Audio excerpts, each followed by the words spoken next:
thương người.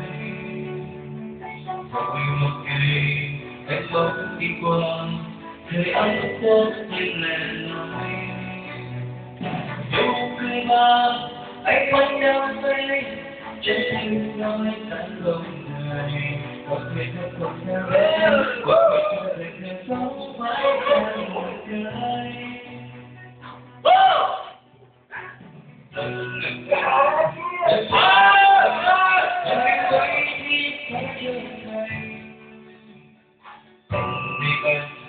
Hãy cứ bên nhau, cùng nhau anh trên đường sao. Nụ cười mà anh mang đến đây, lòng trái tim anh dối bời. Niềm hạnh phúc bây giờ có em, khi anh nhớ ngàn. Có cho em trong đời, tình yêu dưới chân, thắt thoát bao nhiêu tình là từng người đau say. Nguyện vọng trong tay em xanh, dù giờ không tin anh cười, tìm thấy nhau thời mãi không bao giờ phai. Ước chí cho đến ta, cho tình yêu chúng ta, những ánh con mắt của trời xin là yêu tâm linh.